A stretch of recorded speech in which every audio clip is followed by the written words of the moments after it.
Hey everybody, World War Guy here today, and as you can kind of see, I'm at the Kentucky Expo Center for the shows, and actually just got done. Honestly, really great show. I'll explain more of it when I get home, but yeah, let's see a little bit inside, and of course, let's see what I got.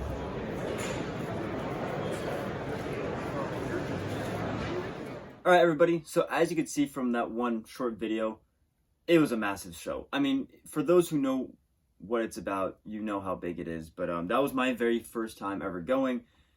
And as soon as I walked in, I was taken aback. I really did not expect it to be as big as it was. Like, it just didn't make sense in my head. 2,000 tables, you know, and how big a room had to be. But honestly, it was a great show. It was very, very fun. A lot of great stuff. A lot of great people as well, you know. Met a lot of cool people. Definitely worth going. Now, as you can see, I got quite a bit of stuff. Some really great items. Some items I checked off my my wish list, so to speak. So I'm very happy with that. Now, when I was at the show, I did meet some of you. I did meet also a fellow YouTuber. I met JonBoy09. So if you don't know him, he also has a YouTube channel. He specifically focuses on collecting original American items from World War One, World War II, and then some post-war stuff, depending on the item. Great guy. He's actually the reason why I found out about the shows, because he posted about it. I looked into it, and then a few years later, I went to it. So John Boy, if you're watching this, thank you for introducing me to the shows indirectly. But yeah, otherwise, John Boy, really happy to meet him. Really nice guy. He's basically the exact same as you see on his videos. So, you know, John Boy, if you're watching this, nice to meet you. Or it was nice to meet you. Otherwise, I did meet some others. I'm very terrible with names, so I do apologize. There was a seller there that I met. He recognized me from my video saying that I was going to the show. I didn't catch a name, I don't believe, but I will post a closer of his website if you want to check it out, because he gave me that, and so yeah.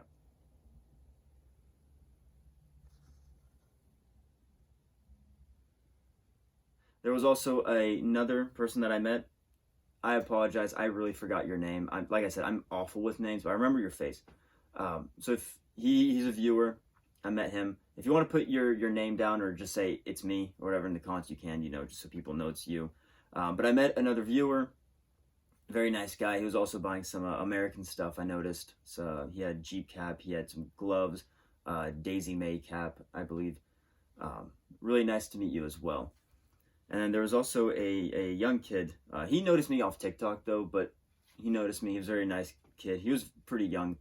But yeah, no, I was very happy to meet some of you guys. And of course, I met some other people there, you know, just from the show. Very, very cool stuff. To talk about the show a little bit, it was really big. Now, what I noticed, there was a lot of World War One and World War II German and American stuff. That was really the majority of what I noticed, of what I saw. For example, I was really looking for French helmets, and I still got one. But in the entire show, of course, I only went Saturday. In the entire show, I probably only saw about 10 French helmets, which I was a little disappointed. I really thought I would see a lot more French helmets, just helmets from different countries. I saw a lot of Swedish and Swiss helmets, surprisingly. But then, of course, you know, I found a lot of M1 helmets, you know, German helmets from World War One and World War II, pickup hubs. Saw a lot of those, but not, and then a good amount of Japanese helmets, but otherwise not too much of other countries, you know, besides one or two here and there. There were definitely a lot of fakes that I noticed at the show. I was very surprised to see how many fakes. There was a table that had a bunch of German helmets, which I think were real, but the decals all they just didn't look right.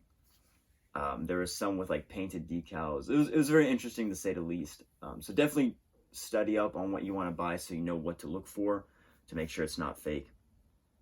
But with that being said, if you know your stuff, you can still find some gems in there. It was really, really fun. Also, when with the stuff that I bought mostly, because those are the vendors I spoke more to, a lot of them were very nice. They were very helpful. They you know, if I had any questions, they were happy to ask. They were actually, from this helmet that I bought, there were two Frenchmen, so as I speak French, you know, we spoke a little bit, and you know, those, you know, we're just talking to talk, and it was a really good time. A lot of the vendors were very nice. You know, this was their third day there. They've seen thousands of people. You know, I'm sure they're all tired by the end of it, but they're still very helpful. Very nice people there. I honestly didn't have any problems with anyone. So that's always something good to look forward to. Now, I was there for the entire day that the show was open on Saturday. So from 9 a.m. to 3 p.m. I was basically there the entire time. I was able to see everything and then go back and re-look at some stuff. So I definitely had the time to do what I wanted to do. But part of me still wishes I had gone both days. So I think going 2 days would be good if you really are interested in buying more than just one item. I think 2 days would give me more time to really look more into detail, like really look, like dig for those gems. 1 day is good enough to find like what you're looking for, I think so. But then 2 days, if you just really want to dig, see what hidden gems are there. So I would recommend 2 days. Next year, I would like to try to go both days. But for anyone out there, that's my recommendation as a first-time goer. All right, so with all that talking about and so on, I think it's time that we look into what I got so we can take a closer look and just see the goodies I got. So here's another video of the show, but then with that, let's get into it. How are you? I'm just going to pan over the items so we can see first look at them. All right, first item we have here, it is a World War I M15 French Adrian helmet. This one is for the artillery, as you can tell with the two cannons crossing behind the flaming bomb. Now, this was a great find. This is definitely something I wanted for my wish list. I've always wanted a French artillery helmet, M15. Now, this one you can see there's definitely some traces of rust here and there. But otherwise, it is a very good condition helmet.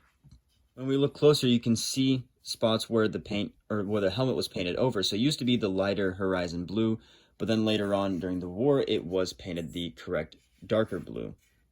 Both colors are correct, what am I saying? On the inside, we still have the original liner. This is the second pattern because it's two separate pieces. You have the tongues attached to the band. Definitely in like a dry condition, but it's still in very good condition. Like there's no damage on it besides a few holes at the edge there, but otherwise the tongues are still there. They're not ripped, they're not torn, no holes in them. And what's very cool that I didn't notice until after I got home is that it's actually named down there. I'll probably post at the bottom of the screen there, but it's kind of hard to see, but it looks like P-E-R-O, and then on a Facebook group someone said that it was a L-I-U or L-I-N. I'll have to go back and check, but that's really cool. Didn't expect that, didn't notice that until after I bought it.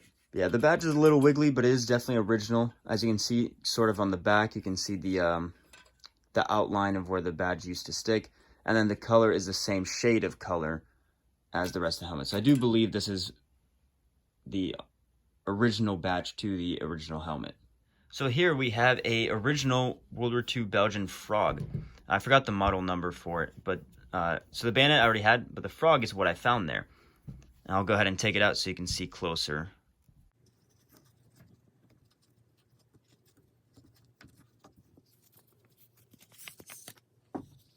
So here's the frog.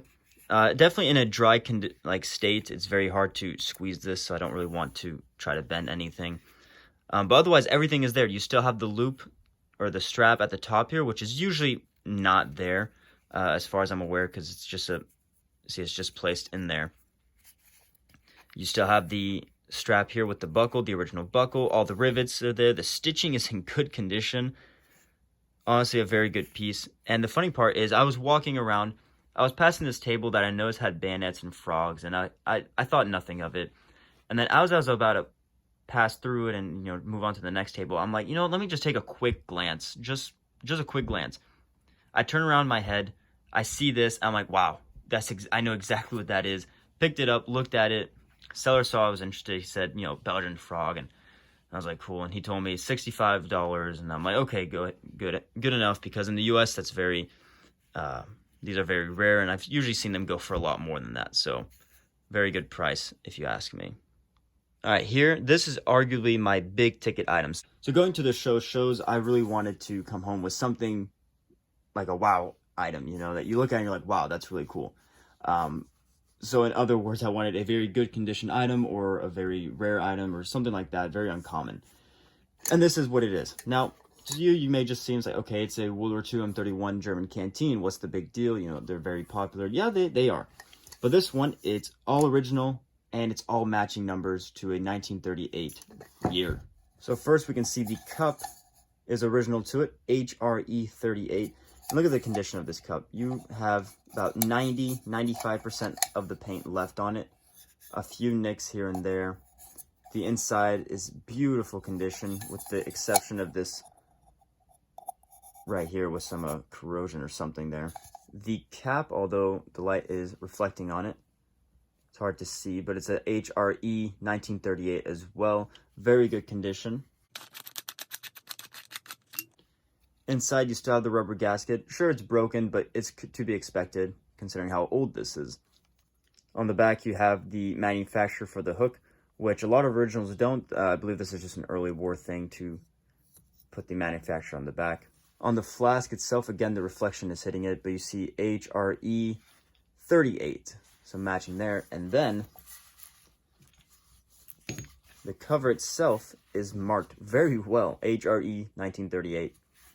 Very, very amazing, honestly, because a lot of times, since it's just on felt, it's just on the cotton here, it rubs off very easily. So a lot of times the markings on the cover is just washed away. On the buttons, you can see a lot of them still have paint on it. Now this one's completely worn off, but besides that one, they all have some paint residue left on it, which is great. And otherwise, the leather is in good condition. A bit dry. I have been unable to pull this off because of how dry the leather is, so I probably won't mess with it because I don't want to risk tearing it. You have some sort of ink marking there. I'm very happy to have acquired this because I do have a fair amount of German canteens, but the problem is that most of them, they are either missing a piece, something's torn, something's broken. They are not the best condition canteens. I have one complete German canteen, but it's a mix of wartime and post-war items.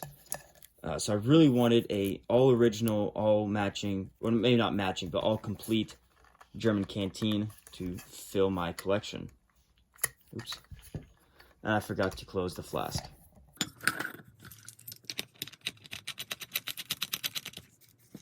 Yes, nonetheless, very great item. I'm very happy to have gotten this. Now to some of the Japanese items. So here we have, as you can see back here, it is a Japanese soldier handbook.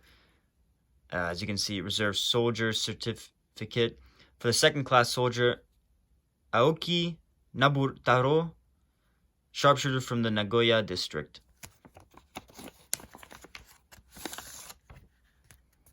So I believe this would be his name here. It's written, as you can see, it's not printed, it's been written. And there's the front. And of course, I haven't done too much research on it because it's a little different than the other handbook that I have of the Japanese soldier. This has been placed in there. So this is a separate piece. Now, of course, I don't know Japanese. I don't know kanji. So this is all gibberish to me, but nonetheless is very cool. And then here, this was also in there. I believe it goes this way. So yeah, those who can read and speak Japanese, you guys can pause to read that. No, I think it was this way. But yeah, this was just hanging out in the booklet as well.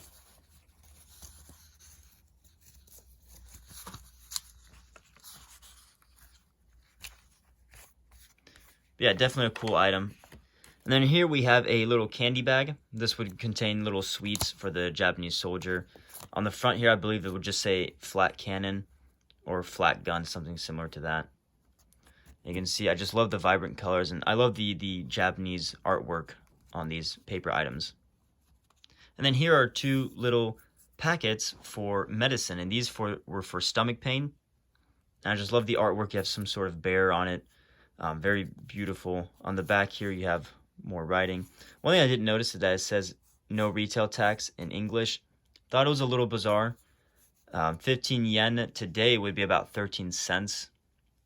So I don't believe this is, I don't know. Not too sure what it is. It's possible that it was, I don't know the reason, but I do believe this is still an original item.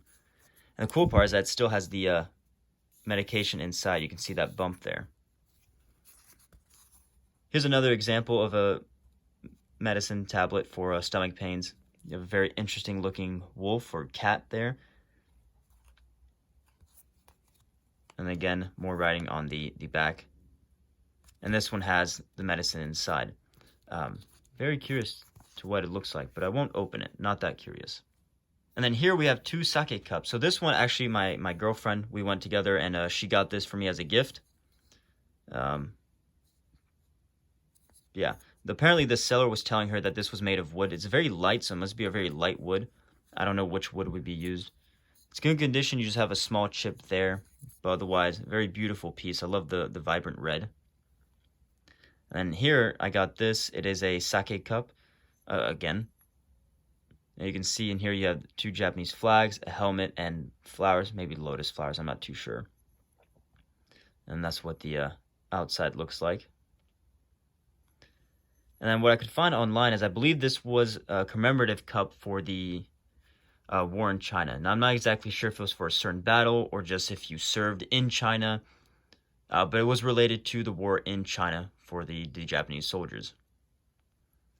Yeah, I think this was displayed very nicely, and they're very cool.